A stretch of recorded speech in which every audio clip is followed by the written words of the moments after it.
3, 2, 1. 톡톡 톡톡 톡톡 톡톡 영화마담. 야, 왜 안 해? 톡톡 여기가 영화의 소식을 들려준다는 영화 만담인가요? 제대로 찾아왔어. 그렇지.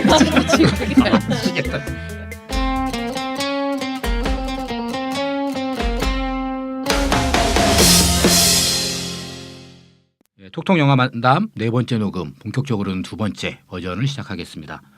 오늘은 어떤 얘기를 오프닝으로 가져갈까요? 일단 잠깐만 너무 느닷없이. 알았어. 너무 사람 경직되게 만들어 이 형이. EBS라니까. 그래, 그럼 잘 지냈어? 아니 할 얘기가 없잖아. 잘 지냈어요? 뭐 하고 지냈어? 아까 담배 폈잖아. 야 몹쓸 방송물만 들어가지고. 예, 톡톡 영화만담 네 번째. 예, 본격적으로는 두 번째 시작하겠습니다. 안녕하세요. 저는 영화계에 늙지 않는 아가씨가 되고 싶으시대. 박찬욱 감독 영화 너무 보고 싶어. 영화계에 늙지 않는 아저씨가 되고 싶은 엉클 조입니다. 웃지 마. 예, 18년 차 김 기자입니다. 안녕하세요. 아직도 적응 중인 국 PD입니다. 네, 필요할 때 나타나는 유반장입니다. 네, 소개는 마쳤고 이번 주에 개봉한 영화들이 어떤 영화가 있나요? 궁금하네요. 예, 이번 주도 뭐 매주 그렇듯이 굉장히 많은 영화들이 있는데요. 한국 영화 이제 개춘 할망, 창 감독 네. 표적을 만들었던 창 감독 영화인데, 그리고 이제 윤여정 선생님과 김고은. 요즘 가장 핫한 여배우 중에 한 명인 김고은 두 배우가 출연한 영화인데, 이따가 좀 더 구체적으로 화제작 시간에 구피디가 얘기해줄 예정이고요. 그 다음에 그 더보이라는 호러 영화, 이제 바야흐로 호러 시즌입니다. 좀 있으면 이제 무서운 이야기, 한국 영화 무서운 이야기 3. 3도 이제 개봉할 예정인데, 지난주에 이제 개봉했던 캄포스에 이어서 이제 더보이 이제 호러 영화가 한 편 두 편씩 등장하는 것 같고요.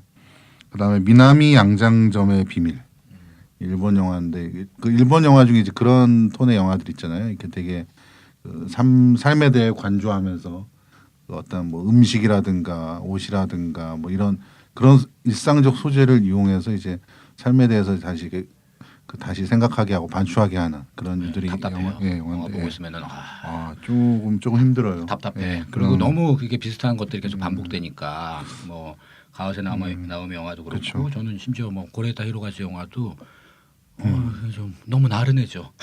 근데 인생을 반추하는 게 또 안 그런 되고 나른해져. 영화들의 층들이 꽤 있어요. 그럼요. 그래서 이런 이제 일본의 어떤 그런, 일본의 좀 뭐 쉽게 얘기하면 일본의 느린 영화, 느린 영화를 좋아하는 잔잔, 그런, 그 김종관 감독 잔잔한 그렇게 영화. 얘기해. 잔잔 무비. 네, 잔잔 무비. 딱 그 층이 아주 적지도 않고 아주 많지도 않지만 고정적으로 있어요. 그래서 그 팬층, 그 관객층을 위한 어떤 영화라고 할 수가 있고, 그리고 이제 좀 이따 이제 자세히 얘기해 보겠지만, 싱 스트리트, 그 원스와 그리고 비긴 어게인을 만들었던 존 카니 감독의 또 음악 영화입니다. 그냥 브랜드죠. 존 카니의 음악 영화는. 그래서 이 영화가 개봉이 되고, 올해도 한국에서 성공을 하는. 예. 부럽습니다. 근데 이게 독립 영화를 해도 성공을 싱스트리트에서는- 하고 상업 영화를 해도 성공을 하고. 존 싱스트리트가 카니 감독 해외에선 영화는 그렇게 또 큰 반응을 한국에 얻지 되게 못했던 것 같은데, 잘 한국에서는 만든 좋을 것 것 같아요. 같아요. 그리고 테일 오브 테일즈, 이 영화 굉장히 테일 오브 테일즈. 비주얼적으로 독특한 그런 영화입니다. 그 다음에 제3의 사랑, 일단 한중합작 영화 얘기하면서 할 텐데, 한국의 이재한 감독과 그리고 이재한 감독. 내 머릿속 지우개를 만들었던, 네네. 그리고 이제 송승헌, 그리고 좀 대륙의 뭐 4대 미인 중에 한 명이라 하는 유역비, 이렇게 만난 영화인데, 둘이 실제 커플인가? 뭐 스캔들이 있었죠. 그 유역비와 송승헌 사귄다 이런 얘기를 있지 않았나요? 이런 쪽에 좀 스캔들에 나도 관심이 있었죠. 없어가지고. 그런데 좀 굉장히 배우들도 좋고, 유역비는 정말 아름답더군요. 아름다워요, 진짜. 이렇게 그리고 송승헌도 그 매력이 여전하고. 그런데 이재한 감독님이 어떤 강박인 것 같은데, 모든 장면을 CF처럼 찍으려고 그래요. 이제 카메라 막 이렇게 돌리고 스모그 깔고 슬로모션 걸고 뭐 이런 식의 이제 그런 너무 스타일리시하게, 이제 감독의 어떤 스타일이 너무 드러나다 보니까 배우 캐릭터에 대한 감정 몰입이 좀 방해됩니다. 그게 좀 더 스타일을 죽이고 이거는 중국 영화인가요? 한국 영화인가요? 이거는 중국 영화죠. 예. 한국의 감독과 배우 같지만 그 좀 더 스타일을 감독이 죽이고 좀 그 감정의 배우의 감정 뭐 연기를 못하는 그런 배우들이 아닌데 뮤직비디오 감독 멜로 배우에서는 멜로 장르에서는 그런데 좀 아쉽습니다 그런 부분들은. 그리고 하드코어 헨리 저도 이 영화를 못 봐서 좀 되게 자세히 설명드리기 힘든데 뭐 홍보 이제 그 영화는 하지 말지. 헤드카피에서는 최초의 1인칭 블록버스터였을 거다. 하드코어인데? 뭐 이게 하드코어 얘기는 잘 헨리. 모르겠고요. 이 정도 이제 개봉작들이 있고요.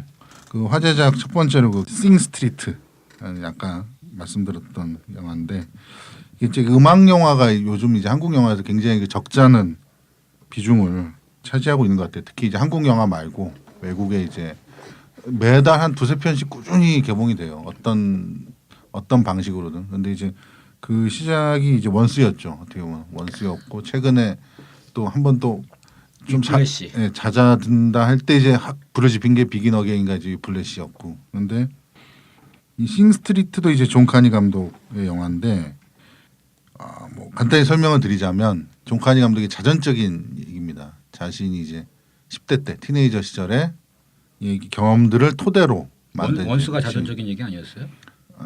이게 진짜 자전적인 얘기. 되게 많어. 자전이 많어. 자기 얘기가 이렇게 많아. 이주민하고 사귀고 막 이런 자기 얘기 인생이 시기 다 있잖아요. 다 있으니까 이게 되게 앞으로 많이 나올 거예요. 비긴 어게인이 좀 만들어진 얘기고. 예.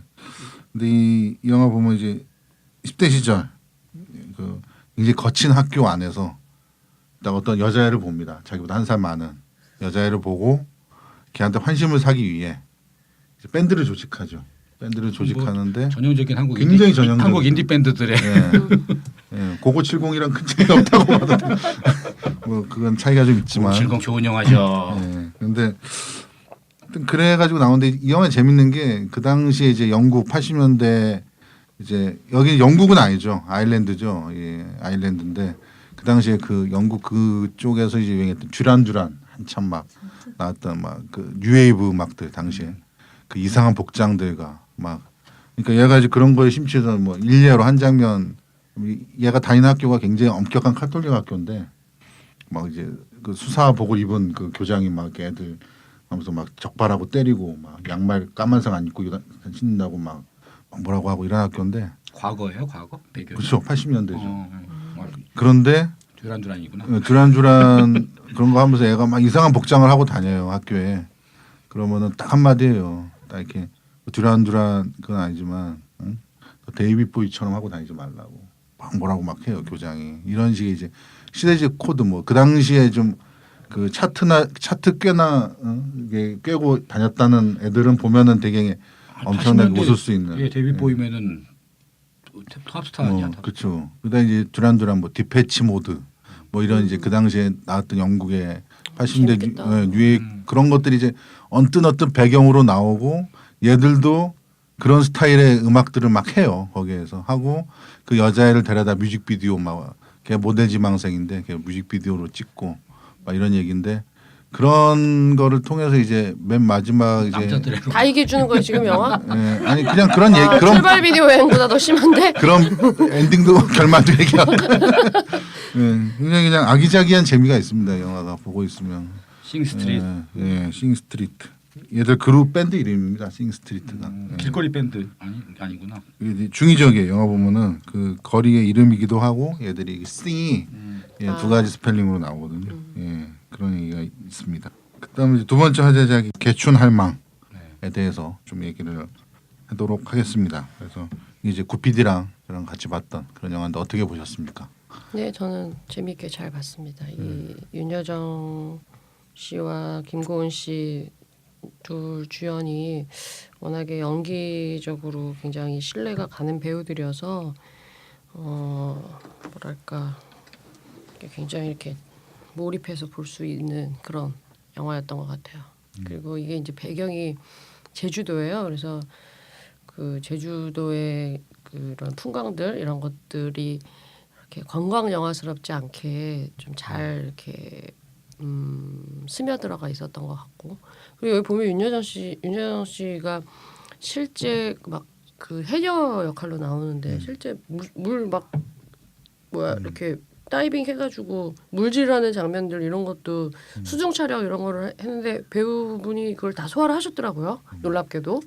예. 윤여정 씨가 직접? 네, 들어간 장면이 있어요 물 안으로. 그래서 굉장히 그 제가 뭐 제작진한테도 이런 얘기를 듣기는 했는데 굉장히 이렇게 배우 스스로가 열정적으로 그 역할에 이렇게 하셨다. 사실 그런 거를 배우분이 이렇게 뭐랄까 이렇게 열정을 안 가지면 찍기 어렵거든요. 그렇죠. 옆에서 그거 누가 부탁하기도 그렇고 네, 대역 쓰기도 설득한다고. 그렇고 네, 그렇죠. 애매하죠. 네. 근데 그런 것들이 되게 해서 게다가 이제 윤여정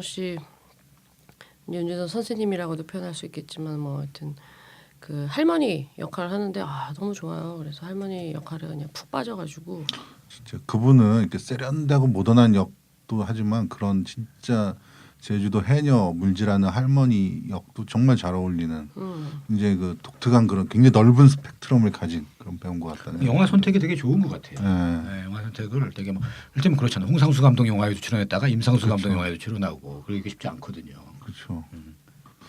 그러니까 이렇게 우리가 이제 표면적으로 보는 이미지는 되게 셀 것 같고 막 이럴 것 같아도 오히려 되게 다 그냥 되게 수많은 그런 성향들을 가진 감독들을 다 이렇게 포용하고 이게 감싸주는. 난 셀 것 같아. 세니까 그런 걸 그거 하지. 자기 주관은 굉장히 확실하신 감독들이 배우죠. 쩔쩔매지 않겠어요?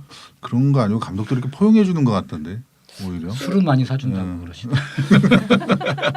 저놈의 기승전술.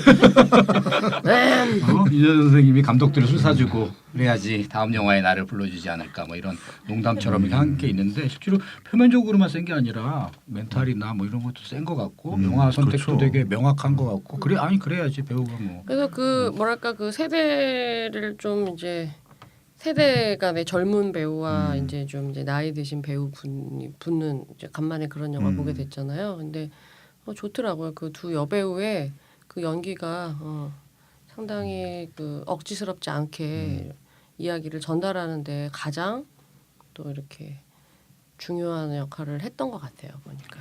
저는 이제 좀 이제 반대로 좀 이렇게 아쉬웠던 점을 얘기하자면 되게 슬픈 얘기, 본질적으로 이야기 자체가 슬픈 이야기인데 이제 그런데 후반에 너무 그런 거를 이미 우리는 슬프고 슬플 준비가 되어 있고 이미 이제 많이 슬퍼 있는데 너무 울리려는 그런 몇몇 설정들이 이제 느껴졌어요 감독이. 근데 그게 감독의 의도인지 뭐 그래야 이게 펀딩 뭐 이런 거에서 이제 있어서 그런 건지 잘 모르겠지만 그냥 한두 개 정도는 걷어냈어도 우리는 오히려 그러니까 그런 게 있잖아요. 슬픈 영화를 볼 때 딱 슬픔의 가장 큰 포인트들이 있잖아요. 그러면 거기서 그러면 그걸 느낀 다음에는 뭔가 그 여운을 영화를 보면서 계속 이렇게 가지고 가고 싶은데 자꾸 거기에서 더 슬퍼라 해서 이렇게 채찍질을 해버리면은 그 여운을 느낄 시간, 감정적인 그런 진동이 방해를 받는 그런 느낌들이 있거든요. 근데 후반부에서 약간 좀 그런 느낌이 그래야 있었는데. 울어. 근데 그렇죠. 안 우는 애들이 있어요. 그래야 울고. 근데 그런 울게. 단점들을 또 윤여정이란 배우가 다 그거를 품고 가요. 그러니까 대단한 배우인 거죠. 약간 이제 그런 영화들 있죠. 슬픈 영화 중에서도 이렇게 눈물을 흘리는 채로 극장을 나와야 되는데 어떤 영화들은 이렇게 눈물이 말라버려요. 이제 극장 나오기 전에 이미 이제 정리가 돼서 너무 많이 울어서 그런 건가? 그런 영화들이 있는데 난 말라서 나오는 게 좋던데 어느 정도 정리하고서. 그러니까 그게 근데 약간 개인차가 있는 거예요. 그런 거에 대해서 막 무작정 울고 그런데 거기서 또 이렇게 김 기자님처럼 정신 똑바로 차리고 너무 울려 너무 이런 식으로 보는 사람이 있는 거 하면 또 푹 빠져서 또 푹 빠져서 또 같이 계속 그 슬픔을 이제 그 감정을 유지하는 게 좋은 관객들도 있는 건데 이 영화에도 뭐 내용을 자세하게 설명할 필요는 없겠지만 이게 제가 이제 이런 표현을 쓰는데 저는 사이코패스 진단 키트. 라고 이걸 보고도 안 울면 네가 인간이냐라는 장면들이 몇 개 있어요. 예를 들면 뭐 예전에 원앙 소리에서 소 눈 그거 꿈뻑거리는 거 막 죽어가는 소 눈 클로즈업을 했는데 안 운다. 이거 보고 안 울면 네가 인간이냐. 내가 인간이 아닌가 봐. 허트들이 있어. 별로 잘 안 울어. 그럼 사이코패스. 당신은 사이코패스인가요? 남과 공감하지 못하나요? 그래. 근데 이런 키트들이 사실 들어갈 여지가 많은 영화인데 저는 그런 면에서 봤을 땐 적절하게 예, 그래도 어느 정도 선을 간 것 같아요. 막. 난 늑대 손 때도 나만 안 울어가지고. 그뭐 당첨이 되셨네. 진짜? 네. 영화를 보고 있는데 사람들이 흑흑거리고 있는 거야. 그래서 사람들이 다 감기 걸렸나 보다 이러고 영화를 보고 있는데 다 울고 있고 나만 안 우는 거야. 그래서 충격을 받았는데 개춘할망이 그런 이제 뭐 그런 코드들이 증명하는. 근데 우리가 또 할머니에 약하잖아요 보면. 그렇지. 할머니 약하잖아. 뭐 진짜 원앙 소리의 그뭐 소눈, 음. 그다음에 할머니 얼굴 클로즈업 막 이런 거 보면 그거 보고 안 울면 사이코패스야. 근데 진짜 이그 유여정이라는 배우의 그 그냥 클로즈업 자체가 그렇죠. 되게 주는 울컥하는 게 있더라고 이 영화는. 보지 말아야 되겠다. 울기 싫어. 울지 않으리. 아니 형 안 울 거예요. 걱정하지 마요. 아이고 니들 있는 데는 이렇게 착착 잘 찾아주는데 이번 생에는 못 보고 가는 거 아닌가 모르켜. 야, 너랑 이름 똑같은 애 있다. 미애지. 손지 어딨어? 누가? 혜지가. 손지 따라 나는 물질로 먹고 살았지만 너는 꼭 기림으로 먹고 살라. 저기 이모가 사라져가지고 정신도 온전치 않은 양반이 아니야. 왜 말을 안 하셨어요?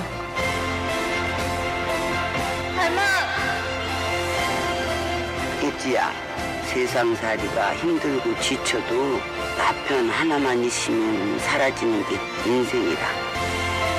나가 너 편 해줄 테니 너는 너 원대로 살라.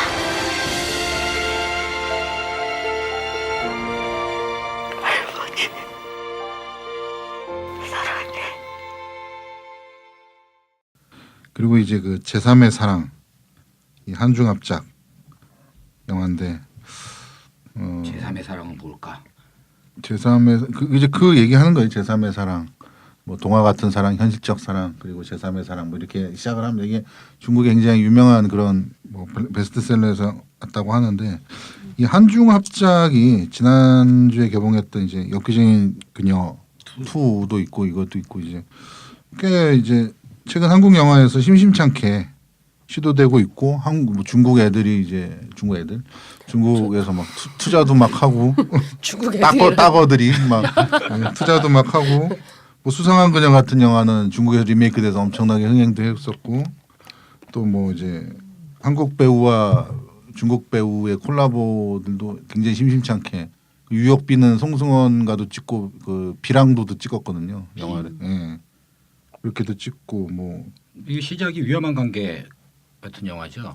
중국 자본으로 위험한 관계도 투자를 있지만 이게 하고 허진호 감독이 연출을 하고 장동건 배우가 나오고 뭐 이렇게 그렇죠. 했잖아요. 예. 허진호 감독이 호우 시절도 했었고, 그렇죠. 예, 호우 시절도 했었고, 그 다음에 위험한 관계도 했었고, 이게 뭐 근데 이 역사를 하다 보면은 엄청나요. 이게 그 한국과 이제 옛날에 중국이 이제 공산권으로 해서 수교가 없었을 때는 한홍합작이라고 해서 있었고, 홍콩이랑 했죠. 홍콩이랑. 그렇죠. 그러다가 이제 그 올림픽 이후로 해서 수교가 풀리잖아요. 그러면서 이제 중국 시장에 대한 이제 인식들을 조금씩 하면서 처음엔 그걸 하죠. 로케이션, 뭐 저기 비천무 같은 거 중국 세트 가서 찍고 무사도 찍고 그러면서 그쪽 10몇 년 전 얘기죠. 그쪽 스탭들 이용하고 막 이제 이런 뭐 천년호 그러다가 이제 그 빌콩 같은 프로듀서 홍콩의 빌콩 같은 프로듀서가 와서 그 전지현의 소속사였던 그 뭐죠? 사이더스 HQ 거기와 함께 합작 영화들을 만들고 그다음에 이제 곽지용 감독도 뭐 이제 중국 가서 영화를 만들기도 하고 그 나의 여자친구는 조기 갱년기 뭐 이런 이제 그 굉장히 큰 흥행을 거뒀어요. 중국에서 약 248억의 수익을 거둔. 그 영화 보고 충격받았잖아요. 조기 갱년기인데 30살. 중국은 그 얘기 들어보니까 30살만 돼도 상노처녀 취급을 받는다고. 이게 마치 우리나라 한 10년 전쯤에 지금 어디 가서 우리나라 뭐 30살이면 애 취급 받을 텐데. 그런 진짜 30살이면은 우리한테만 애 취급인. 그래서 그렇지. 그리고 여기서 이제 되게 중요한 영화사가 하나 있습니다. 그 보람 엔터테인먼트라고 네. 네. 이주익 대표라는 분이 이준익이 아닙니다. 이주익. 그 만추 제작하신 그렇죠. 분이죠. 예. 첸카이거의 투게더부터 시작해서 그게 이제 김영구 촬영 감독, 이강산 돌아가신 이강산 조명 감독 그래서 이제 했었고 칠검 이것도 이제 서극 감독 영화. 예, 중국, 홍콩, 일본 이렇게 지분 3대 1씩 한국 배우 김소연 나오고 그다음에 묵공 안성기 유덕화 그것도 이제 이쪽에서 제작을 했었고 거기에 이제 최시원 나오고 뭐 판빙빙 이런 배우 나오고 그 영화도 재밌었어요. 네 그리고 이제 워리어스 웨이 그건 이제 할리우드 프로젝트였고 그 다음에 이제 최근에 만추 만추 네, 이거를 이제 했었죠. 김 감독님과 예, 그 탕여사를 연결해 준. 그렇죠. 제가 그때 그 김태형 감독님 인터뷰를 했었어요. 만추 끝나고서. 근데 그러니까 현빈 얘기를 물어봐도 자꾸 탕웨이 얘기를 하시고 감독님이 난 분명히 현빈에 대해서 이제 물어보면은 아, 손발력이 좋은 배우다. 그 다음부터 이제 탕웨이 얘기를. 별로 마음에 안 들었던 거지 현빈이. 아니 현빈은 되게 아니요, 좋아했어요. 원래 남자 감독들은 남자 배우에 이제 물어볼 걸 그리고 물어봐야지. 탕웨이를 물어보면 또 탕웨이를 얘기. 어떤 장면에 대해서 여쭤봐도 이제 결국에는 기승전탕으로 이렇게 어떤 기억이 납니다. 인생도 기승전탕이 되셨네.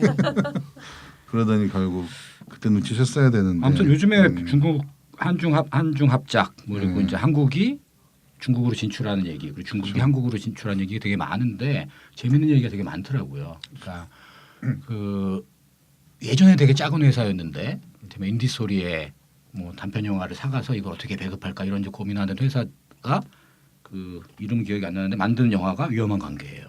그러니까 그렇게 큰 거지. 그래서 수십억을 들여서 이 영화를 만들 정도로 그런 것 같아요. 그러니까 이게 사실 한중 합작이라는 표현이 굉장히 예스러운 표현이잖아요. 그쵸. 네, 이제 뭐 한중 왜냐하면 이게 이제 아마 영어로 표현하면 코프로덕션이라는 네, 표현을 네, 쓸 수 있을 텐데 그건 사실 인접한 국가들에서는 언제나 일어나는 아주 그쵸. 일상적인 유럽에서 엄청나게. 그쵸. 근데 뭐 북적이 막힌 한국 입장에서는 그렇죠. 그 지금까지. 사실 근데 왜냐면 한국 영화의 가장 큰 걸림돌이자 도전은 뭐냐면 한국 인구의 인구.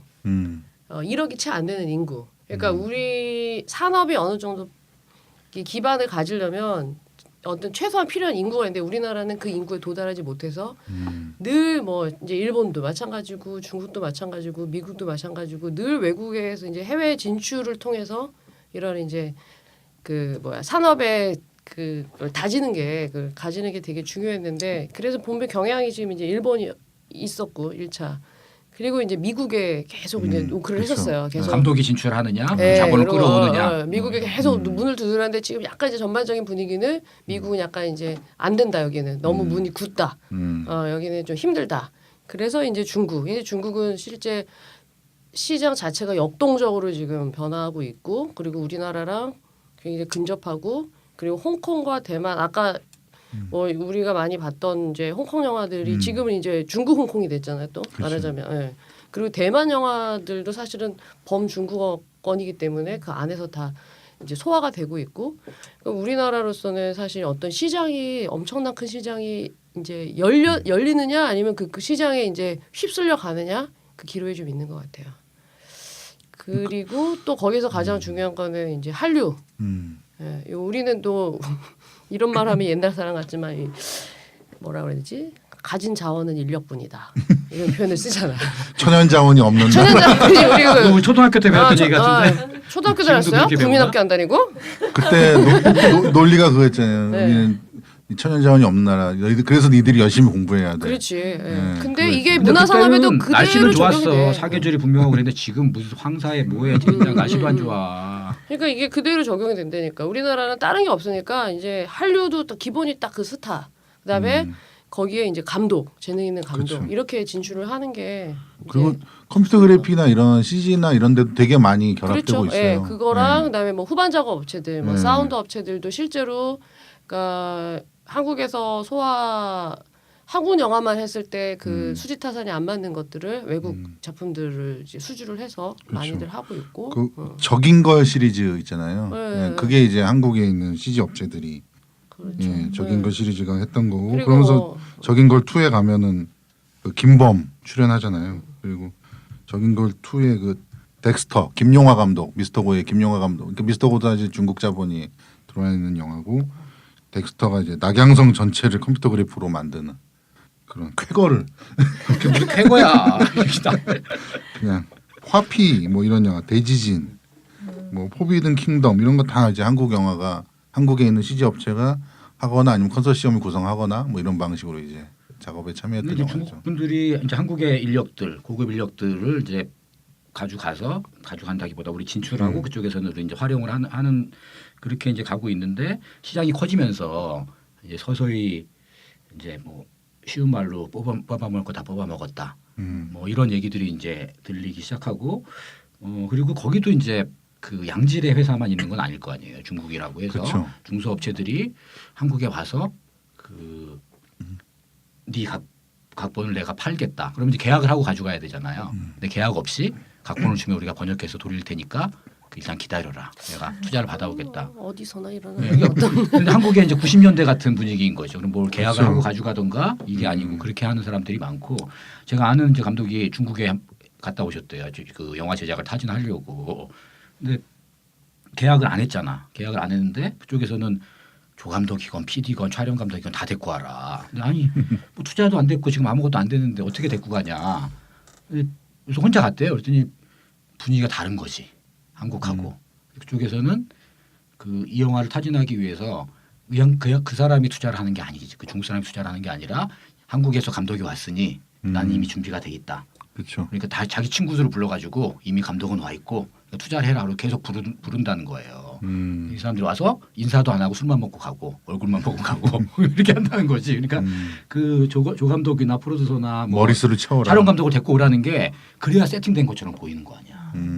그래야 세팅이 돼서 이미 준비가 돼 있고 니들이 돈을 주면 나는 이걸 투자를 하겠다. 그렇다면 이 양반은 50억, 100억을 투자 받아야 되는데 뭐 한국 사람들이 10명 가봐야 1, 2천만 원밖에 안 들잖아요. 근데 중국은 보니까 그 자본이 굉장히 이제 막 규모가 다르죠. 여유로워서 그러니까 돈이 없어서 영화를 못 만드는 경우는 거의 없고 맞아요. 이제 스텝이나 각본 그다음에 아이템 뭐 그리고 이제 감독 배우 그러니까 거기도 중국도 마찬가지로 유명한 배우들은 정해져 있기 때문에 그 배우들이 캐스팅이 안 되면 이제 세워라 내워라 기다리는 경우들이 많아서 실제 제가 주변에 보면 이제 중국 쪽에 미팅 한번 안 해본 감독이 없을 거예요. 우리나라 감독 중에서. 근데 주변에도 많더라고. 네, 그래서 막 1, 2년씩 하염없이 중국말만 배우고 있는 감독. 구피디 중국말 배우고 있다며 중국말. 저는 너무 심심해서 한번 해봤어요. 그것만 하는 건 아니죠? 네, 너무 심심해서 해봤어요. 재밌더라고요. 그러니까 이상한 느낌인데 뭔가 이게 일본말을 예전에 배웠을 때 이 뭔가 이게 벽이 느껴졌다면 중국말은 훨씬 더 좀 그렇게 좀 재미있다. 뭐 이제 다 까먹었어요. 근데 그새. 근데 그런 요소도 있을 거예요. 그러니까 한국이 한동안 롯데와 CJ 이제 두 기업 중심으로 해서 자본이 그냥 결국에 그냥 두 회사 컨펌이 나야 그냥 한국에서 웬만한 규모의 상업영화를 만들 수 있는 이런 시스템이었다면 뭐 이제 최근에 곡성 같은 경우에 이제 20세기 폭스. 20세기 폭스였고 지금 나올 김지훈 감독의 밀정이 워너 브라더스. 그리고 봉준호 감독은 넷플릭스에서 할리우드에서 미국에서 가져왔고 그러면서 이제 뉴 같은 이제 내는 중국의 펀딩을 받잖아요. 그러니까 어떻게 보면은 그리고 이제 되게 보기에는 중국의 자본들이 이제 어떤 식으로든 계속 한국 영화에 관심을 갖고 들어올 텐데 어떻게 보면은 두 대기업 중심의 그런 어떤 자본 구조의 어떤 그 변화를 줄 수 있는 가장 큰 요인으로서 이 중국 영화, 중국 자본이 기능할 어떤 그런 가능성도 있지 않을까? 근데 그건 좀 생각이 다른 것 들어요. 같아요. 왜냐하면 중국도 결국에는 중국 영화를 얘기를 하는 거지. 그렇지. 한국 영화를 가지고 뭘 하겠다는 그렇지. 거는 없어요. 맞아, 그러니까 맞아. 사실은 그 한국에서 관심 있는 거는 이제 작가들이 쓴 아이템하고 아이템이라든지 각본, 그다음에 뭐 몇몇 이제 스타성 있는 배우들, 스타성 있는 감독들 뿐이지. 실제 한국 영화를 제작하는데 중국 자본이 들어온 경우는 없고 오히려 이제 차라리 반대로 대기업들이 중국의 회사를 차려서 아예 그냥 우리가 중국에 어필할 수 있는 중국 영화를 한국 돈으로 만들겠다. 지금 그러고 예, 있는 거죠. 그렇지. 자본이 진출하는 거지. 그렇죠. 네. 이런 상황인 거지. 그러니까 그런 거는 아닌 것 같아요. 그런 상황은. 그래서 이제 그런 말이 있어요. 그 워낙에 이제 우리나라 예를 들어서 웹툰 같은 것도 중국 쪽에서 문의들이 많고 판권 구매 요구들이 많으니까 이제 말하자면 가격들이 엄청 올랐어요. 저도 뭐 얼마 전에 예를 들어서 어떤 판권을 알아보면 전화를 해보면 중국 시장은 아예 따로 한국은 얼마 중국까지 포함하면 뭐 곱하기 2 이제 이런 식으로 곱하기 10이죠. 곱하기 10. 아니 곱하기 2 2배 달라 이제 이런 식으로. 근데 뭐냐면 이게 우리나라가 이제 중국 자본과 한국의 이 자본이 이제 경쟁을 하는 특히 이런 작가나 아이템을 국내 놓고는 영화를 만들기 위해서 그렇죠. 이런 상황이 된 맞아요. 거예요. 그래서 예를 들어서 뭐 어떤 이제 뭐 예를 들어서 이런 마켓 같은데 웹툰 회사가 나가서 뭐 이제 웹툰 IP 요즘 IP라는 표현 쓰잖아요. 그 지적 재산권. 늘 이제 팔려고 나가면 그런데요. 이거 뭐 예를 들어서 뭐 편에 얼마입니까를 물어보는 게 아니라 당신 회사 얼마면 살 수 있냐, 얼마면 되냐. 그래서 회사 사겠다. 내가 그 웹툰 회사 사겠다. 뭐 이제 이런 식의 돈으로 사겠어. 얘기까지 들었다라는 얘기를 할 정도로 실제 물밑에서 이 작가와 아이템을 선점하고자 하는 이 그 뭐랄까 작업들이 지금 어마어마하게 일어나고 있어요. 나도 그런 얘기 들었어요. 아는 친구가 PD인데 야 너도 맨날 이렇게 영화 글 써서 얼마나 버냐. 너도 이렇게 뭐 하나 써봐. 신호비라도 하나 써봐. 다 사가 걔들. 그런 얘기 들었어요. 그래서 영화제 같은 데 피칭 같은 데 가면 마켓에서 이제 아니 안 산다니까. 안 피칭 사고 같은 거 간만 있잖아요. 본다니까. 간만 보고 그 달라. 그래서 아니 뭐 계약을 하고 가져가라. 아니, 근데 조피디님 뭐서 나쁜 사람들만 만났나 봐. 아, 내 주위에 그 사람만 있나? 그러니까 아니, 아니에요. 그렇게까지 막 하진 않아요. 큰 회사들은 아니 사요, 사. 진짜로 산대. 돈이 많아서 이렇게 죄송합니다. 괜찮다 싶으면은 특이한데 그러면은 신업 단계에서도 그냥 얼마 딱 주고 그냥 가져간다는 거예요. 나는 다 형 얘들이 근데 이제 그것도 아마 얼마 안 남았다라는 판단이 드는 게 이미 너무 많이 쌓인 거예요. 곳간에 그치. 아이템들이 쌓여 있어서 이제 더 이상 필요 없다. 그리고 중국 문화를 아는 건 당연히 중국 출신의 작가들일 테니 이제 그것도 사실 굉장히 시한부적인 얼마 이렇게 오래 지속될 현상은 아닐 거다. 근데 어떤 면에서 보면 사실 작가들한테 뭐라 하기 힘들죠. 한국 시장이 이렇게 그렇죠. 굉장히 그 뭐야 이렇게 수익 구조가 그런데 중국에서 그 몇 배가 되는 돈을 주고 자기 작품을 사겠다라고 하면 그 사실 그 논리에서는 좀 벗어나기 피하기가 어렵지 않나. 그래서 요즘에 약간 그 프로듀서들 입장에서는 그런 문제들, 그러니까 기회이자 뭐 이런 또 개척해야 될 분야이기도 하지만 두렵기도 하고 또 빨리 지금 뭘 만들어내지 않으면은 안 될 것 같은 조바심도 있고. 한때 괴물 2를 중국이랑 해서 만든다는 얘기가 있었는데 발표도 했었죠. 그 최용배 청아람 대표가. 네네네. 그 진짜 이렇게 진행이 되고 있는 건지 궁금하네요. 지금 잘 모르겠는데 어쨌든 그 파일럿 만들고 그 CG도 만들고 이랬거든요. 거기에 제가 알기로 한 4, 5억 썼어요. 투자를 받아서 그 괴물이 실제로 나오는 파일럿 영상을 4, 5분짜리를 만드는데 거기 되게 돈을 많이 쓰고 투자를 유치하기 위해서. 근데 지금까지 소식이 없는 거 보면은 진행 중이거나 아직 이제 메이드가 안 된 거겠죠. 그런 프로젝트는 워낙 많기 때문에 뭐 로봇 태권브이도 그렇고 괴물 2도 그렇고 이제 이게 어떤 자본이 붙느냐 그리고 뭐 시나리오가 어떻게 그 모두를 만족시킬 만큼 나오느냐. 이제 그 정도 블록버스터가 되려면은 누가 봐도 재밌다 그렇죠. 이렇게 해야 되는 거거든요. 그러니까 거의 그 단계까지 못 가거나 뭐 그러고 있는 거죠. 범아시아권에서 그- 통하는 영화를 만들어야 되니까. CJ에서 또 장윤영 감독 평안도라고 만들었는데 그건 개봉을 그냥 계속 안 하고 있네요. 완성이 된 걸로 알고 있는데 모르시는군요. 저는 몰라요. 그 이제 중국에서 만든 거죠. 네, 미스테리 스릴러. 근데 중국에서 만든 영화들이 그런 것 같아요. 그러니까 많이 만들어 놓고 엽기적인 그녀 2도 그쵸. 상당히 오래전에 만들었는데 지금 2년 만에 개봉을 한 거잖아요. 그러니까 제가 아는 영화인들은 다 봤어 영화를. 개봉하기 전에 이미 돌아가지고 보고 코멘트 받고 뭐 배급을 해도 하고 이랬기 때문에 쭉 뭐 많이 보신 분들이 많더라고요.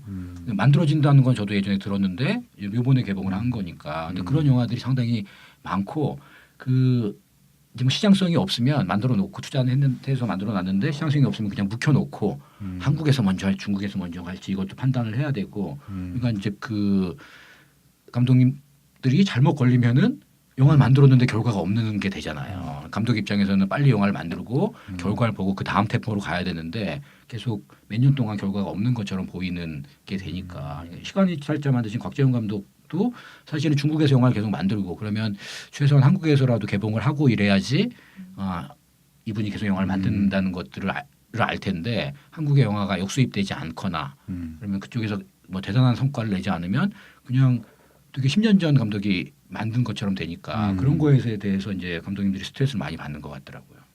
또 그런 경우 있더라고요. 그러니까 오기환 감독 이별 계약 같은 경우가 사실은 한중합작으로 본격적으로 해서 흥행을 한 최초의 사례거든요. 사실 중국에서 340억 뭐 이 정도 이제 수익 매출이 났는데 한국에서는 거의 한국 극장가에서는 그냥 이렇게 그러니까 한중합작은 결국엔 그냥 어떻게 보면은 중국 시장을 위한 어떤 이제 그게 되는 경우가 지금은 이제 시장적으로 먹혀버리고 미스타고가 그래도 어느 정도 중국, 한국 이렇게 다 걸쳐서 뭐 한국에서 잘 되지는 않았지만 한국에서는 완전히 안 됐죠. 100만 이상이 되긴 되지 않았었나요? 그게 100억짜리 영화인데 200억 그런 것 같아. 그러니까 예전 일본 같은 경우는 우리가 일본에서도 잘 되고 한국에서도 잘 되는 어떤 코드가 있었잖아요. 그치. 보면. 어떤 예를 들면 멜로, 그 스타성 근데 강한 이재한 감독의 그 내 머릿속의 지우개 같은 게 그렇죠. 일본에서 네. 거의 그치. 뭐 완전히 네. 데이트를 친 거 아니에요? 근데 중국하고는 이 코드 맞추는 게 또 이게 엽기적인 그녀는 또 홍콩에서는 중국에서는 엄청나게 되긴 했어요. 중국에서는 근데 돈은 못 벌었고 어. 그 다 다운판 DVD로 거의 뭐 1,300만 장이 팔렸다는 정도로. 그래서 아마 그 안본 사람이 엽기적인 없대요. 그러니까 엽기적인 그녀와 같은 그런 좀 뭐랄까 발랄한 로맨틱 코미디가 지금까지 잘 되는 이제 그 코드다 기획이다 했는데 이제 그것도 사실은 이제 좀 이제 약간 지난 얘기가 된 것 같아요 보면 그래서 좀 늦게 약간 도달한 로맨틱 코미디 같은 느낌이 들 수도 있어요. 이제 중국도 계속 트렌드와 취향과 이런 입맛들이 바뀌고 있는 상황인 것 같더라고요 보니까. 이건 뭐 거의 이제 자본의 흐름에 관한 영화인데 그런데 저희가 좀 약해가지고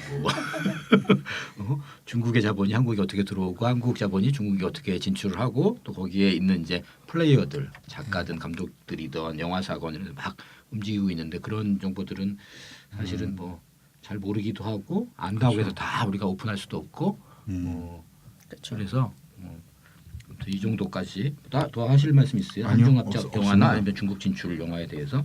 없습니다. 네, 이 정도로 그러면 한중합작 영화에 대해서는 마무리하겠습니다. 네가 떠난 후 수염도 안 깎고 괴로워했어. 내면도 그림도 널 그리워해. 네가 화내는 것도 이해는 하지만 그때 침대에 같이 있던 금발머리 정말 뽀삐였어.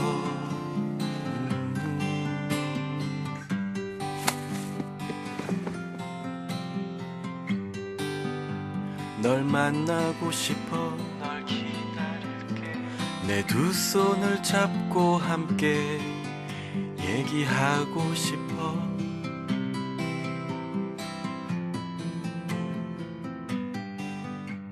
용관아, 뭘까?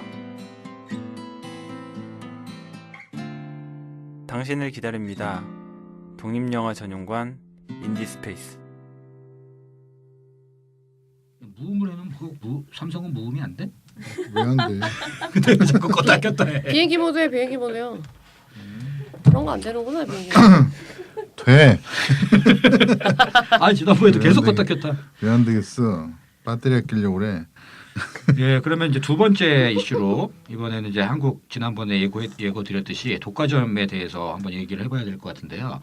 김 기자는 이제 독과점 우리가 아는 게 다가 아니다, 뭐 이렇게 얘기를 했는데. 뭐 그게 되게 대단하게 얘기한 건 아니고요. 뭐 사실 너무 누구나 얘기를 하지만 아무 해결책이 없는. 그렇죠. 그러니까 오히려 허무해요. 독과점 얘기를 하면은 독과점에 이슈가 된 영화만 흥행이 더 되는 것 같은. 그러니까 독과점이라는 게 이제 한국 영화의 유일한 담론이 돼 버렸어요. 비판적으로 바라보든 뭐든. 그냥 비판만 하지 네. 해결은 안 돼. 예, 한국 영화에 왜 이렇게 해서 담론들이 있었어요. 한때 뭐 웰메이드 영화 뭐 이런 게 한국 영화의 담론인 적도 있었고, 한국형 블록버스터 뭐 이런 게 한국 영화의 담론인 적이 있었고, 뭐 시리. 이 시리 이후에 한국 영화 굉장히 많은 태극기 휘날리며 크고 태풍. 작은 그런 게 있었어요. 그리고 패러다임이 된 영화도 있었고, 근데 어느 순간 그 모든 논의가 이제 독과점이라는 그런 소형 블랙홀로 다 빨려 들어가서 그냥 그 논리 독과점에 그러니까 그때 얘기하면은 영화의 퀄리티와 무관하게 얼마나 와이드 릴리즈를 하느냐 그러니까. 이거를 가지고서 그 영화의 모든 게 정해지는 이런 그러니까 독과점이 그냥 단지 어떤 영화가 상영을 너무 많이 가져가네 문제가 아니고 어떻게 보면은 한국 영화의 그냥 모든 논의를 다 삼켜버린 그리고 그냥 한 일원화 시켜버린 어떤 그런 논리 확장시켜 보면 그렇게 되는 상황이에요 사실. 그래서 그런 논리 있죠. 이렇게 작은 영화들에 대한 어떤 상영을 확보하라 이런 것도 궁극적으로 보면은 독과점에서 파생된 그런 이제 그 안티테제 같은 거잖아요. 근데 그러니까 뭐 언론에서 다루는 걸 보면 이제 기분이 좀 나쁜 게 우리가 어디까지 얘기를 할 수 있는지는 모르겠지만 11호 소개를 막 해. 캡틴 아메리카 11호가 뭐 어떤 영화고 이러면서 우리도 했잖아. 그런 뭐 이를테면은 근데 뭐 아이씨 우리가 힘이 이렇게 하고 나서 그런데 이 영화는 뭐 독과점 문제가 있고 극장을 1,700개, 1,800개를 잡았다. 이러고 끝나는 거야. 그러니까 영화는 소개를 다 하고 독과점 이슈가 있다. 끝나면 독과점의 폐해를 지적하고 이래서 뭐가 피해가 돼 무슨 문제가 있다라는 거를 거기까지 안 구체적으로 가는 거죠. 해줘야 거기까지 안 가는 되는데 거죠. 그냥 거기 그 전에서 이제 그냥 뭐 비판적인 어조만 그냥 띄는 거죠. 뭔가 이제 그러니까. 뉴스로서 가치가 있는 것처럼 보이려고. 그러니까 우리가 그렇게 안 되려면은 지금 얘기 잘해야 될 것 같아. 그래서 이제 독과점을 그냥 꼼꼼히 아주 건조하게 숫자만 한번 보자는 거죠. 그러면은 우리 항상 스크린 수로 얘기하잖아요. 근데 스크린 수는 조금 문제가 있어요. 스크린 수를 그러니까 왜냐하면 지금 통계에서 잡는 스크린 수는 그러니까 원칙적으로 하려면 전국에 있는 스크린 수에 몇 개를 가져가고 있다 이래야 되는데 그럴 수가 없잖아요. 한 스크린에서 여러 편의 영화를 트니까 교차 상영을 하니까 그래서 그걸 다 잡아주는 거예요. 그래서 예를 들면 전국 극장이 1,000개가 있다고 칠 때 예를 들면 2,200개입니다. 예, 1,000개 어림잡아 2,200개. 2,200개인데 거기서 하루에 4편의 영화를 튼다. 그럼 8,800개가 되는 거잖아요. 그러면은 스크린 수 점유율을 따질 때는 그 8,800개를 대상으로 하는 거예요. 간단히 얘기하면 지금 통계가. 그래서 제가 생각하기에는 정말 좀 더 이제 정확한 그런 통계를 보려면은 하루에 영화가 상영되는 횟수가 있잖아요. 그러니까 뭐 10,000번이면 10,000번, 네. 20,000번이면 20,000번 있을 거 아니에요. 상영 횟수 중에 도대체 이 영화가 몇 퍼센트를 차지하느냐. 이게 좀 더 정확한 수치일 것 같아요. 그래서 그 상영 횟수를 중심으로 최근 10년, 그러니까 독과점이라는 단어가 굉장히 막 백분 토론에서 다루고 했던 게 이제 2006년 괴물이었잖아요. 그래서 그러니까 2006년 괴물 이후로 지금까지 10년을 기준으로 해서 한번 이제 데이터 작업을 해본 거예요. 그래서 이제 지금 나온 결과를 가지고서 얘기를 하려고 합니다. 그러니까 어떻게 생각하냐면 2006년에 그 괴물이 극장을 독과점 논의가 있었을 때 극장을 600개 잡았어요. 그렇죠. 근데 그거를 백분 토론에서 얘기했단 말이야. 네. 오기민 PD도 나오고 김기덕 감독도 나와가지고 이 스크린 폐해가 얼마나 심각한가 이런 얘기를 했어요. 600개일 때. 600개 그러니까 그만큼 그 사회적으로 그 독과점에 대해서 민감하게 반응을 했던 거고 그 영화를 보는 관객들도 그렇게 생각을 했다는 거예요. 근데 지금은 1,800개를 가도 그럼 곱하기 3이야. 3배가 가는데 그냥 뉴스에서 11월을 개봉하는데 1,800개 해서 독과점에 논란이 있습니다. 그래서 끝난다는 그런 게 얘기 안 하죠. 너무 이제 둔감해진 게 아닌가. 좀 사실 심각하다. 괴물이 그 정도였으면 한 30%대 점유율이거든요. 30%, 35% 정도. 그 정도인데 그거가 그렇게 이 생태계를 망칠 만큼의 그건 아니에요. 사실은. 뭐 시작은 그렇게 했으니까 어쨌든 그런데 출발점을 아니 그 영화들한테 면접을 주는 게 아니고 면접해 주는 거 아니고요. 저 그것 때문에 최영배 대표한테 욕 먹은 적도 있어요. 자기가 욕 먹은 거 이렇게 다 기억해서 이런 방송 이 알량한 방송을 통해서 얘기하려고 합니다. 아니 내가 누구 야단친 거를 얘기를 해야지 뭐 욕 먹은 걸 얘기하는 게 무슨 의미가 있겠어. 그래서 일단 퀴즈식으로 한번 진행을 네. 해보려고 합니다. 그래서 그러면 지난 이제 10년 동안 가장 독과점이 심했던 영화를 보면은 뭐 이미 답을 좀 많이 알려드린 그런 부분도 있지만 어벤져스죠, 어벤져스. 예, 어벤져스. 그러니까 최근에 개봉 퀴즈라며. 예. 퀴즈 어벤져스 빅나 어벤져스. 지금 퀴즈 내고 맞춘 거예요 지금. 아. 이걸 보고 했어요. 빨리 누르든가.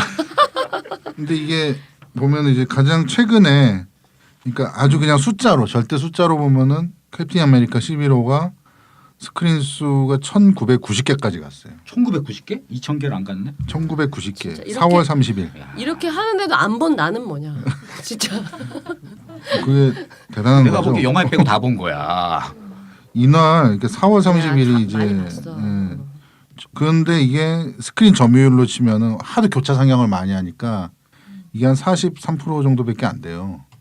밖에는 아니지. 많은 거지만. 밖에 근데 신자본적인 상영 횟수 점유율로 보면 이게 68.4%까지 나온 거예요. 그러니까 전국에서 극장에서 영화를 한 100번 튼다. 그럼 68번을 이 영화를 튼 거죠. 이렇게 보면 이게 무시무시한 거예요. 이 상영 횟수 점유율로 보면은 11호가 개봉하고 첫 주 일주일 동안 60%대예요. 60% 이하로 내려가질 않아요. 상영 횟수의 점유율로. 그 다음에 2주차가 됐을 때는 50% 이하로 내려가질 않아요. 이게 상영 횟수의 점유율이. 그러니까 이 스크린 수보다 이 상영 나는 왜 자꾸 스크린 수를 가지고서 이 독과점 얘기를 할 때 얘기를 하나 싶은 게 좀 충격을 더 완화시키려고 그러나 뭐 이런 생각도 드는데. 아니, 그게 다 길게 얘기를 못 하니까 그런 거고. 근데 그냥 상영 횟수만 얘기하면은 이것만 얘기하면 다 끝나는 거거든요, 사실은. 그러니까 이러면은 이제 독립영화 쪽에서 뭐 할 말이 있는 게 되면은 뭐 1,800개를 했다. 그러면 상영 횟수가 몇 회냐? 8,000번이에요. 8,000번. 8,800개 이렇게 한단 말이에요. 그러니까 한 상영관에서 거의 5회, 6회를 상영한 거예요. 근데 보통 우리 이제 독립영화나 예술영화들을 보면은 25개에서 60개 극장을 잡잖아요. 극장은 25개, 스크린은 25개인데 상영 횟수는 35회야. 그러면은 그 한 번씩 틀었다는 거고 뭐 나머지 극장에서 어디는 한 번, 어디는 2번 틀은 거예요. 그렇죠. 그리고 뭐 나는 시간표도 중요하다고 생각하는데 시간표를 어떻게 5시 반이냐 6시 반이냐에 따라서 관객수가 몇 천 명 차이 난단 말이에요. 근데 독립영화들은 아침 9시 반. 그리고 이제 3번 넣어주면은 난 12시 반. 7시 반. 그리고 이제 그럼 밤이 중요한데 밤에 이제 몇 시에 트느냐. 그럼 사실은 이제 9시 반 정도에만 틀어줘도 영화 보고 전철 타고 갈 수 있어. 근데 뭐 이제 11시 반 이러면은 영화 보고 택시 타고 가야 돼. 아니면 차 가지고 가든가. 근데 블록버스터는 영화를 보려면은 그냥 전철 타고 가서 가까운 극장 가서 영화를 보면 돼. 근데 이제 독립영화나 예술영화들은 영화를 보고 택시를 타고 가거나 주차비를 엄청 내고. 주차비를 4,000원. 엄청 내고 4,000원. 근데 심야는 많이 깎아주기도 해요. 네, 심야에. 그래서 심야에 트나? 차가운. 근데 이제 아까 나는- 11호 얘기를 좀 더 해보자면 이 영화가 상영 점유율이 68.4%였을 때 이제 상영 횟수가 10,000번이 넘어요 하루에. 그러면 그 영화가 차지하고 있는 좌석 수가 10,000번이 넘는데 좌석 114만 개 정도 돼요. 하루에. 네. 근데 하루에 70만씩 들었으니까 거의 그런데 65% 정도 채운 거죠. 점유율은 좌석 점유율이 61%가 나오는 그렇지, 딱 거예요. 맞네. 그러니까 얘들은 딱 간단히 얘기해 독과점 이거잖아요. 그러니까 가장 이 영화 세게 뽑아 먹을 수 있을 때 최대한 벌려서 세게 점유율을 뽑아 먹는. 그래서 이런 건데 이제 가장 더 좀 안 좋은 게 뭐냐면은 점유율도 안 나오면서 이런 좌석 점유율도 안 나오면서 극장은 텅텅 비면서 이렇게 독과점을 하는 영화들이 가끔씩 있어요. 11호는 한 43%, 40%, 50%대가 나오는데. 이 영화는 이제 극에 달했을 때는 하루에 10,000번 정도 틀고 좌석 100만 개 정도의 점유율 60% 나온 거예요. 그런데 배트맨 대 슈퍼맨 같은 경우가 사실은 이 영화가 좀 욕을 먹어야 되는 이유가 뭐냐면 이게 아니 된 영화가 욕을 먹어야지 안 된 영화가 욕을 먹어. 아니 근데 피해를 많이 주잖아요. 생태계를 파괴하잖아요. 이게 그러니까 욕을 먹는 거죠. 영화가 안 된 건 이 영화의 운명인 거고. 그 영화도 1,700개 갔어요. 이 영화가 점유율 제일 많이 잡았을 때가 상영 횟수에서 54%까지 먹었었거든요. 몇 회 상영을 한 거야? 8,300번 상영하고. 하루에? 그런데 점유율이 32% 나왔어요. 많이 나왔네. 정점에 달했을 때 이게 정점이야. 맥시멈이? 정점. 정점 이거 오늘 얘기한 거 다 정점이에요. 피크지 뭐 평균이 아니에요. 평균으로 하면은 이건 되게 피곤해져 이게 통계가. 그래서 그러니까 이런 식의 영화들이 가끔씩 있습니다. 그러니까 예를 들면 이제 주라기 월드 이것도 극에 달했을 때 좌석 점유율이 50%가 안 나왔어요. 그런데도 상영은 몇 %까지 가져가냐면은 46.6%까지 가져 거의 절반 가져가는 거죠. 그러니까 이런 영화들이 사실은 생태계를 가장 많이 해치는 그런 영화들이라고 할 수가 있고 뭐 그 영화 쿵푸 팬더 3 같은 경우도 이 영화가 되게 웃기는 게 이제 약간 피해자 코스프레를 하고 막 그랬었거든요. 그러니까 그 쿵푸 팬더가 이 11호 때문에 자기가 뭐 손해를 봤다라든가 뭐 11호 때문에 손해 본 영화가 또 있어요. 네. 지난주에 얘기했던 태양 아래 메가박스에 공문 보내고 그랬어요. 아, 쿵푸 팬더는 검사회전 때문에 예, 피해봤다고 막 그랬는데 이 영화도 사실은 스크린 점유율이 한때 이제 46%까지 갔었는데 그러니까 전체 창영 횟수를 46%까지 가져갔는데 이 영화 당시 좌석 점유율은 37%. 예. 그러니까 극장만 많이 상영 횟수만 많이 확보해 놓고 실상 관객이 많이 들지 않은 이런 영화들이 가장 사실은 이제 비난받아야 돼. 다른 영화들의 귀에 그걸 다 앗아가 버리잖아요. 그러니까 이 명량 같은 영화가 사실 독과점 영화는 맞는데 이 영화는 점유율을 보면은 86%가 나와요. 좌석 점유율이. 그러니까 뭐 극장에서 안 틀 이유가 없겠네요. 그렇죠. 그러니까 이게 맥시멈일 때 명량이 어디까지 나왔었냐면은 상영 횟수가 52.3%까지 나왔어요.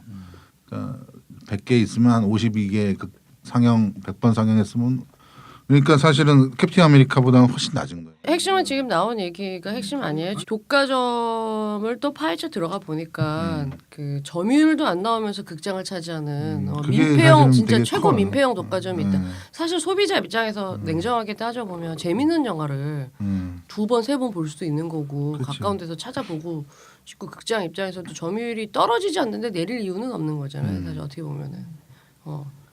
근데 이제 그런 지적은 저도 생각 못했던 것 같아요. 그렇게 점유율도 안 나오는데 극장을 그렇게 잡고 있는 상태였다. 근데 어떻게 그럴 수가 있는 거예요, 그러면? 글쎄 그 누가 그거를 극장의 어떤 그런 근데 이제 이런 영화들은 2주차에 드롭이 굉장히 심해지죠, 사실은. 예.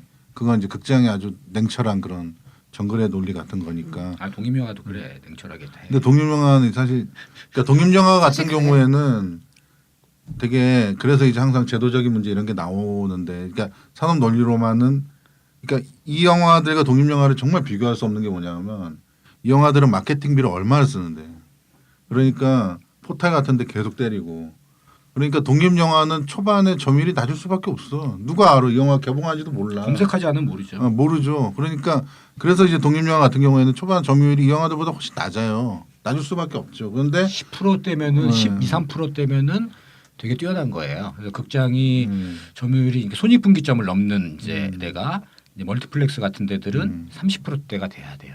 그래야지 손익분기점을 넘는데 물론 이제 거기 팝콘을 몇 개를 파는지는 모르겠지만 근데 뭐 독립영화 예술영화 보는 사람들은 팝콘도 안 처먹는다. 평균이야 평균. 아니 실제로 그래. 약간 그래. 왜냐면 방해된다 이거야. 방해된다. 영화 팝콘도 보는데. 심지어 혼자 와서 영화 보면서 팝콘도 안 먹어. 매출도 안 나와. 뭐 그치. 이제 막 극장에서 그런 얘기를 하는 거예요. 그게 비난받는 일은 아니잖아. 그렇지. 근데 이제 비난을 받는 거지 독립영화를 본다는. 팝콘 안 먹어. 그러니까 치사하다. 진짜야 그렇게 얘기한다니까. 먹는 거 갖고 그러는 건 진짜. 아니 먹는 거 가지고 그러는 게 아니라 안 사 먹는다고. 그러니까. 그리고 이제 30%대가 돼야 되는데 그리고 이제 예술영화관 이를테면은 뭐 인디스페이스든 뭐 아트나이든 이런 데는 15% 이 정도 돼야 돼요. 그렇죠. 근데 그걸 이제 못 넘기는 영화들이 많은 거지. 그러면 이제 그 13% 15% 정도 돼야 되는데 거기까지 안 가면 이제 8% 10% 미만이 되면 사실 그걸로 극장이 이제 장사가 되게 어려운 거야. 그러면 그건 이제 뭐 공적 지원으로 채워주거나 아니면 뭐 이 영화들을 볼 수 있는 환경들을 제공해줘야 되는데 이거 그러니까 결국에는 말해서 필요 없는 게 뭐 독과점의 이제 반대말이 입소문이라 할 수가 있는 건데. 독과점의 반대. 오늘 독과점 얘기를 하고 있는 거예요. 포인트. 뭐 독과점의 형은 다 반대말은 너무 잘 입소문이다. 아니까 다 뭐 필요 없고 그냥 뭐 네. 그런 거지만 아닐 수도 있어요. 근데 입소문이 나려면 한 2, 3주 걸리잖아요. 그러려면은 마케팅비 없이 그러려면 이제 그거를 근데 이 외화들도 할리우드 외화들도 작년에 뭐 이렇게 킹스맨이나 인턴 같은 경우 보면은 다 이게 후반부 그걸로 해서 이렇게 그래프를 보면 반등해서 올라가서 이렇게 내려갔었어요. 그런 영화 많죠. 비긴 어게인도 그렇고 이 플래시도 그렇고 그런 영화 많죠. 근데 이제 그런 사례들이 이제 외화 같은 경우에들은 이제 가능한데 시장에서 어느 정도 그래도 보장을 해주니까. 근데 이제 독립영화 같은 경우에 너무 리그가 작으니까 그냥 그런 거죠. 이렇게 이거 보면은 이제 전체 매출이 작아 일단. 11호 때문에 피해본 영화 이게 해보면 뭐 위대한 소원, 시간 이탈자, 헤어와 4등 이런 영화들이 사실은 이렇게 확 들어와 버리면 이제 그러니까 뭘 뺄래 그러면 제일 먼저 빼는 대상들이 있잖아요. 그런 영화들이 이제 되는 주토피아를 빼진 않거든요. 예.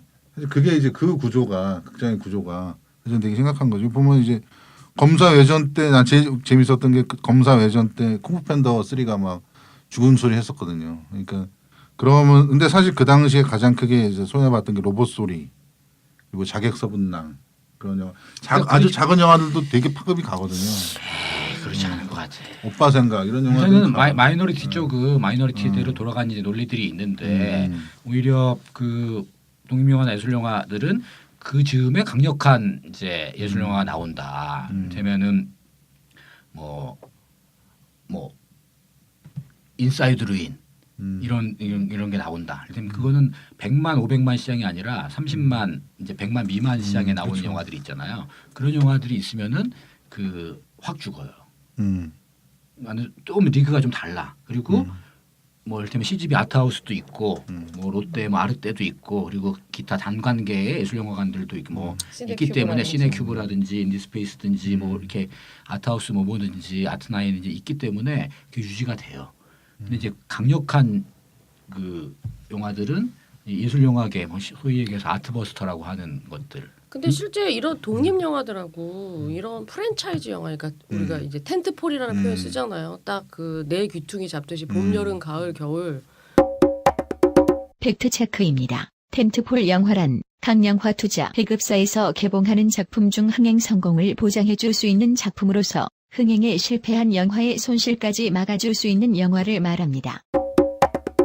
우리가 이제 텐트폴이라는 표현 쓰잖아요. 딱 그 내 귀퉁이 잡듯이 봄, 여름, 가을, 겨울 해서 이거는 이제 외화가 될 수도 있고 한국 영화도 이제는 텐트폴 영화들을 만들잖아요. 딱 그런데 어떻게 같이 그 비교를 그걸 그러니까 이 얘기랑 이 얘기를 연관시켜서 하는 건 별 큰 의미가 없는 것 같다는 생각이 드는 거예요. 김 기자가 피해를 본 영화가 피해를 본 영화들은 아까 위대한 소원이나 시간이 탈자 이런 거는 상업 영화예요. 그런 영화를 시내 본 거고. 그러니까 근데 이제 구도가 어떻게 되냐면은 독과점이 되게 심한 영화들은 할리우드 블록버스터가 되게 많아요.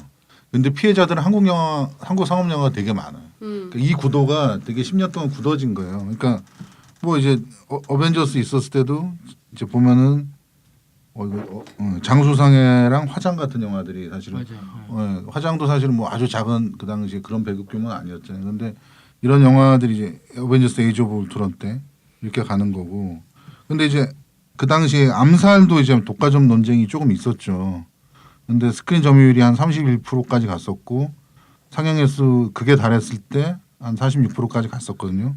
근데 암살 때 이 영화 때문에 이제 손해 본 영화들 이렇게 보면은 크게 없어요, 사실은. 암살 다음에 베테랑이 바로 나왔죠. 네. 그러니까 서로 그냥 두 영화들이 그러니까 피한 거지 개봉들을. 한국 영화들은. 근데 이제 그런 의견도 있어요. 그 한국 영화가 독과점 할 때는 가만히 있다가 헐리우드 영화가 이렇게 독과점을 하면은 벌떼처럼 들어나서 나는 오히려 반대로 느껴지던데. 그러니까 독과점 얘기가 나올 때 한국 영화에 대해서 되게 가혹해요. 그리고 그럴 때 나오는 논리가 전형적인 평론가들부터가 어떤 논리냐면 독과점 한국 영화 얘기하면서 검사회전 때 얼마나 들고 일어났었어요. 900 다 죽인다 검사회전이. 그러면서 그때 이제 그 배급사를 낀 이제 그 대기업에 대한 비난으로 이렇게 논리가 계속 항상 연결이 돼요. 그렇죠. CGV나 항상 뭐 CJ나 이런 데서 이런 배급이 다 거죠. 이걸 좌지우지한다라는 전제하에. 근데 실제적으로 정말 그런가에 대해서 한번 또 생각을 해볼 필요가 있어. 이게 뭐 다 같은 뭐 극장이든 배급이든 다 대기업이지만 그 헤게모니가 과연 어디에 놓여 있는가 이거에 대해서는 정말 면밀한 사실은 오늘 우리 얘기해서 해결하지 못하더라도 이거에 대해서는 뭔가 좀 이렇게 면밀한 분석이 필요한 지점이긴 해요. 진짜 옛날처럼 막 배급사가 휘저어서 한다. 지금은 이거는 예전 힘들지 않나요? 지금은 이제 극장이 하는 거죠. 네. 극장이. 근데 이제 이 점유율 수치로 나온 거 보면은 의외인데 이제 의외 1위가 어벤져스 에이지 오브 울트론이고 2위가 캡틴 아메리카 11호고 독과점을 했던 순위로 보면은 3위가 트랜스포머 3. 4위가 트랜스포머 사라진 시대. 그리고 4위가 트랜스포머 사라진 시대. 그리고 5위가 이제 명량. 최근 이제. 10년으로 봤을 때. 그런데 대부분 외국 영화들은 그래요. 다 최근 영화들이네. 그러니까 네. 내가 보기에는 한국 영화들이 독과점에 길을 닦고 그거를 이 길을 닦아놨더니 헐리우드 영화들이 지나가는 구조로 돼 있는 거 아니에요? 그러면? 근데 제일 처음으로 독과점 문제가 제기됐던 게 98년 고질라 때였는데 그게 서울에서 40개간 잡았다고 난리가 났었어요. 98년 여름에. 그때는 멀티플렉스 이전 때. 이전인데 그때 이제 근데 기억나. 그때 인디포럼 하고 있을 때인데 그때 막 인디포럼 할 때인데 고질라가 고질라 때문에 문제는 크기다. 상관이 아니라. 그랬었는데 그러니까 자꾸 이제 독립영화랑 자꾸 연결시키지 마. 그 아니라니까.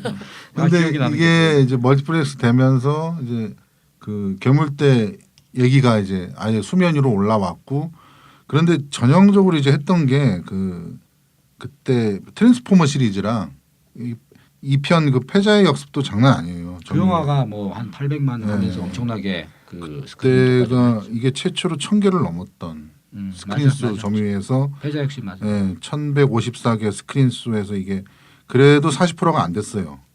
그런데 트랜스포머 3가 나오면서 이게 스크린 점유율을 49.2% 가져가고 처음으로 상영 횟수를 63% 하면서 이게 처음으로 60%대를 그러니까 정말 예전에 상상도 못했던 거예요. 전체 상영 횟수의 절반을 가져가는 것도 상상을 못하던 시절이고 그런 영화 없었는데 트랜스포머 3가 나오면서 60% 이상을 가져가 버린 거죠. 이게 가능해진 시장인 거죠. 이 시기에. 이제 한국이 그렇게 된 거죠. 이게 2011년 일이에요. 그러면서 이때부터 가속이 붙은 거예요.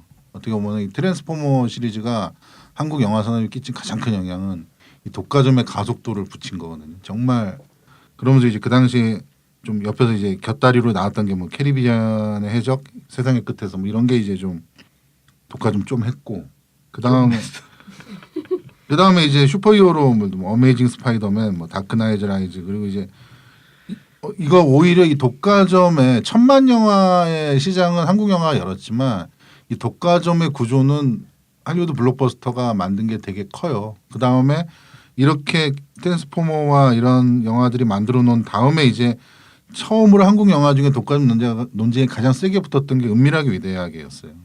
예, 그때 그 전에도 뭐 괴물이 있었다고는 하지만 괴물은 통계로 따져보면은 그 이후에 이루어진 독과점의 행태에 비하면 굉장히 낮은 수치였고 오히려 그리고 괴물이 욕을 먹었던 건 흥행이 너무 많이 되니까 이게 되게 많이 독과점을 해서 흥행하는 것처럼 착시 현상을 일으킨 거지. 아니, 그때 당시로는 가장 많은 극장을 잡았었으니까. 아니 그렇긴 해도 이게 지금에 이 비교하면은 진짜 와 정말 이 몬스터다 이 영화 진짜 생태계 다 파괴한다라고 보는 걸로 했을 때는 트랜스포머 시리즈 그 다음에 한국 영화로는 은밀하게 위대하게와 그 다음에 이제 이어지는 뭐 명량 이 정도인데 그리고 최근에 검사회전 세 편 정도가 이제 사실은 수치적으로도 근데 이 영화들이 그 당시에 점유율이 좌석 점유율 60% 이상씩 다 나오긴 했어. 그거 할 말 없잖아 사실. 사실 그러니까 그 극장이나 배급사 측에서도 말할 거리가 있는 거예요. 사실. 극장에서는 그렇게 얘기한대요. 그러니까 아니 관객들이 와서 이 영화 왜 내가 볼 수 있는 시간에 안 하냐. 그렇죠. 이러는데 나보고 우리가 어떻게 하란 말이냐. 그리고 실제로 매출이 나오고 그리고 실질적인 통계가 지금 올해 상반기에 그 배트맨과 슈퍼맨이 될 줄 알고 1700가 깔았는데 안 됐잖아요.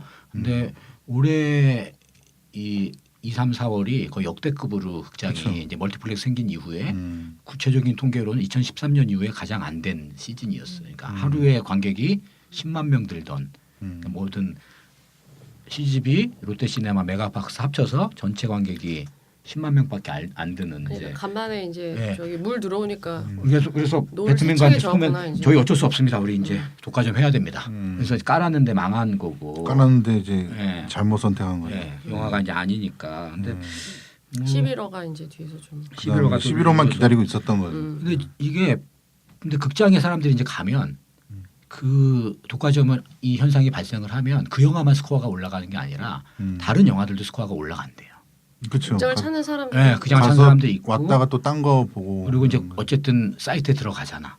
뭐 어플리케이션에 들어가든지 뭐 사이트에 들어가서 검색을 하든지 이러다 보면은 아, 이 영화도 있는데 자기가 시간대가 안 맞거나 매진이 됐구나 그러면 다른 영화를 본다는 거지. 그러니까 극장이나 일단 사업주 입장에서는 독과점을 부추길 수밖에 없는 거지. 하나 이제 관객이 이게 뭐 하루에 70만 명씩 몰리면 뭐 좌석은 뭐 150만 개씩 되기 때문에 다른 영화로 몰린다는 거지. 그러니까 그 자본주의에서 업주 입장 그걸 할 수밖에 없는데 그러면 그거를 자본의 욕망에 맡길 거냐? 야 CGV 니네 독과 좀 하지 마. 롯데 니네 독과 좀 하지 마. 이럴 거냐? 이 제도적인 장치가 있어야 되는데 제도적인 장치를 지금 못 만들고 있는 거예요. 그러면 뭐 마이너 쿼터를 만들든지 난 마이너 쿼터는 부수적인 문제라고 생각하고 내가 독립영화를 하지만 그러니까 어쨌든 한 영화가 30% 35% 이상을 가져가는 걸 막고 야 그러면은 2등이 가져갈 거야.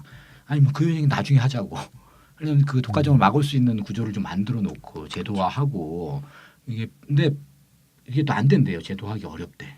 왜냐하면 어렵죠. 규제야 규제. 이 규제개혁위원회에서 못하게 하는 거야. 이거 한미 FTA 협정에 걸려. 안 돼. 그러니까 독과점을 막을 수 있는 방법이 현재로서는 없죠. 그 뾰족한 수가 없는 거예요. 그러니까 왜냐하면 CGV에서 내 마음대로 영화를 트는데 왜 못 틀게 이렇게 된다는 거죠. 이게 모든 이제 자유무역 협정과 이런 것들이 이제 걸려 있는 거예요.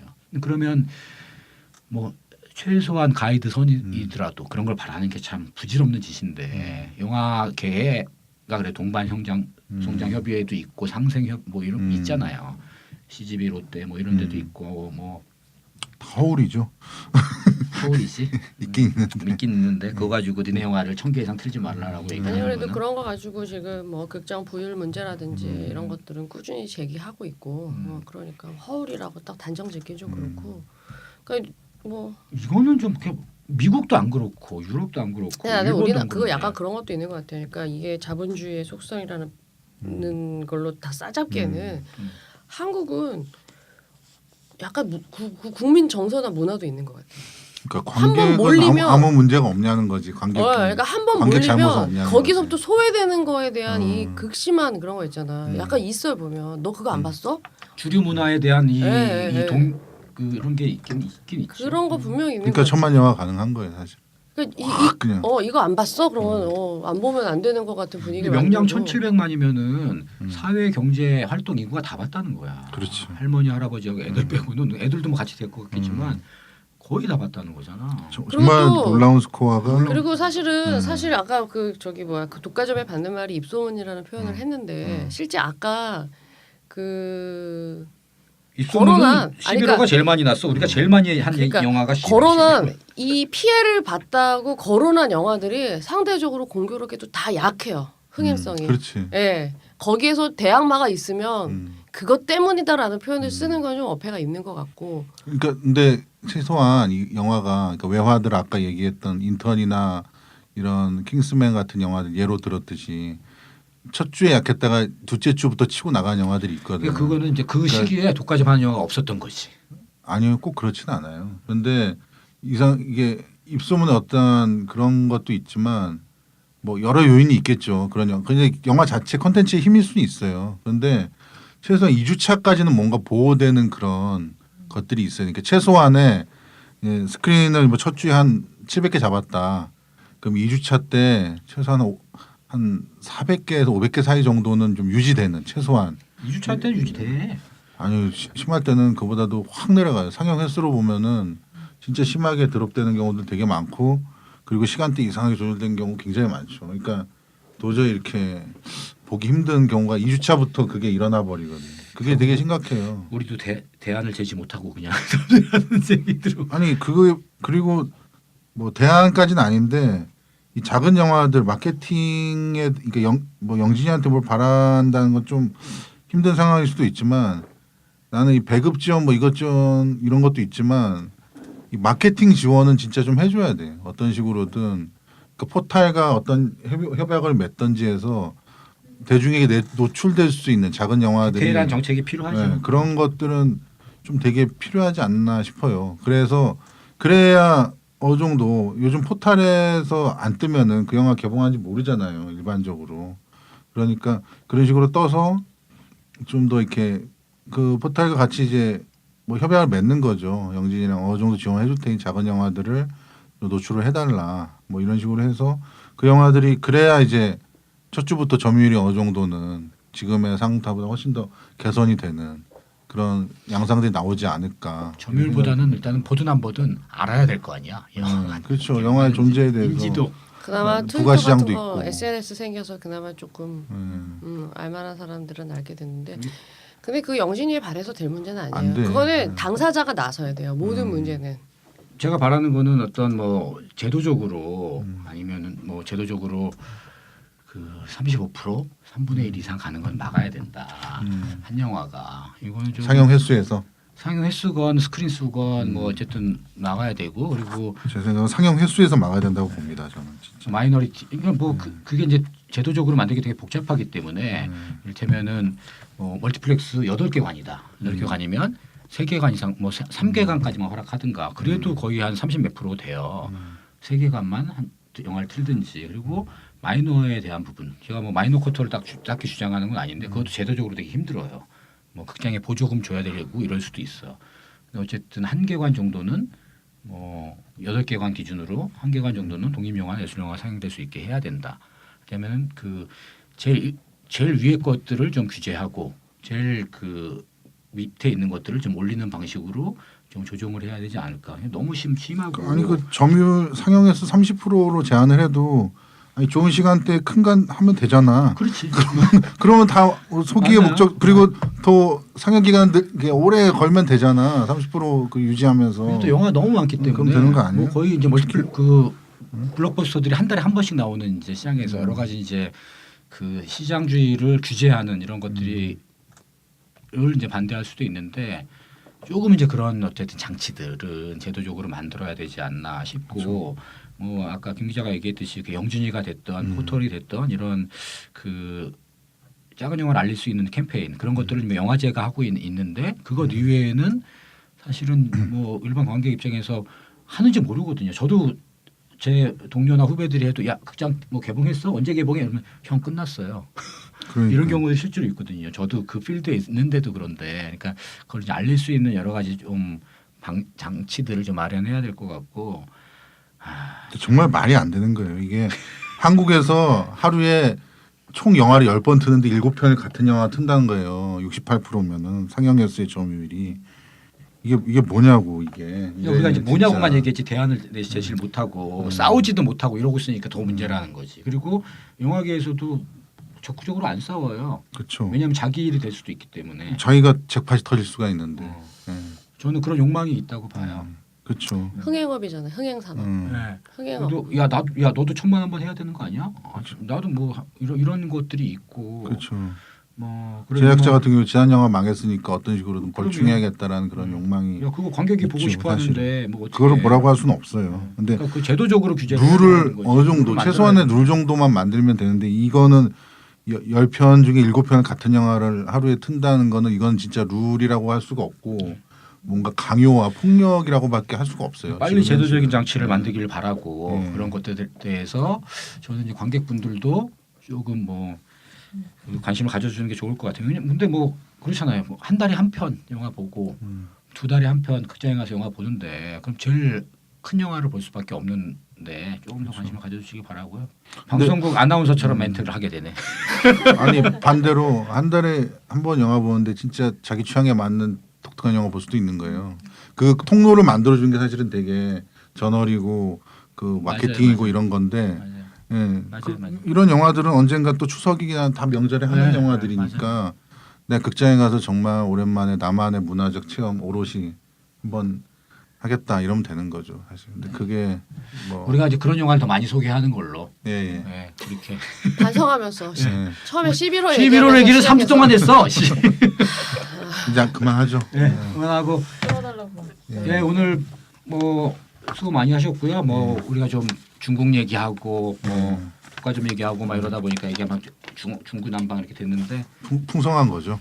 다음 주에는 뭘 하나요? 그러면? 톡톡 영화 중국 다음 주에는 아무래도 이제 깐 결과가 나오니까 아. 예. 깐 영화제 저희는 못 갔지만 갔다 온 사람들의 생생한 얘기를 좀 전달한다거나 모아서 예.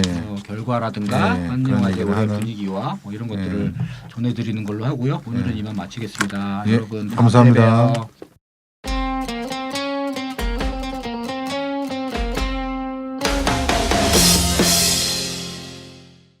Three, two, one. And